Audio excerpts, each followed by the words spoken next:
So, dito po sa word search, meron ditong vertical and horizontal.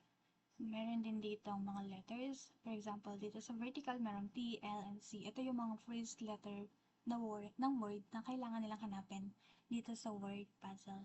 For example, for letter T, nahanap nila yung word na teacher. Click mo lang po yung teacher or yung first letter ng word dito sa word puzzle para lumabas tong color red na to. And then after nyan, if nahanap na nila yung word for letter T, click mo lang po yung letter T na yan para lumabas yung word na teacher dito sa vertical, dito sa baba. And then, for example, dito naman sa horizontal, nahanap nila yung word na news anchor, click mo lang po yan. Tapos, click mo lang yung letter N.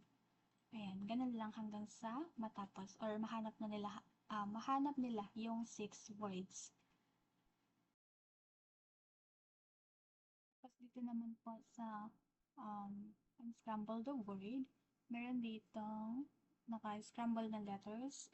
Gagawin lang nila is i-arrange nila yung word or to form the correct word. Ito, meron ditong bulb sa taas. Click mo lang po yan.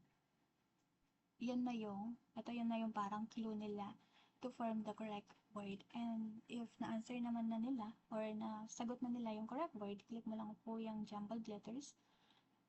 Ayan, para lumabas yung correct word which is yung informative speech. Ganun lang po, katulad na dito hanggang sa number 3.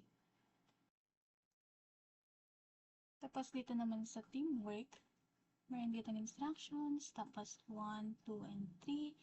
So, ayan, the class will be divided into 3. Tapos each group is pwede silang pumili ng number dito, 1, 2, 3. For example, the group 1, which is the number 2, click mo lang po yan. Ayan, itong mga numbers is clickable sila. Clickable yung mga numbers na to. Tapos, after yan, itong instructions na to, ito,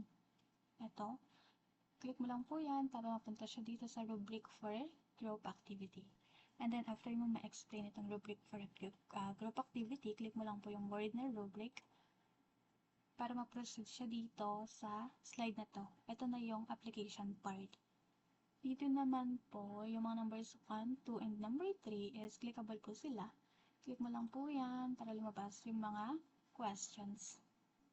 Tapos dito naman, wrap it up. Ito na yung sa generalization part. Tulad din sa application, clickable itong mga number 1 and number 2 to show the question. Tapos another activity naman to, ayan. And then dito sa quiz, meron ditong fact or bluff. Ayan, clickable din tong fact or bluff.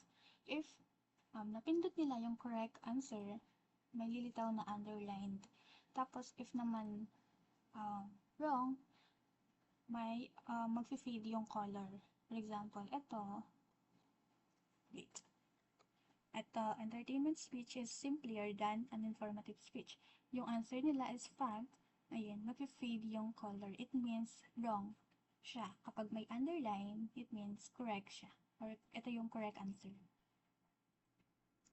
So, yung factor bluff is 1 to 5 lang siya. And then, dito naman sa 6 to 10, ito, to reveal the correct answer, click mo lang po yung mga numbers.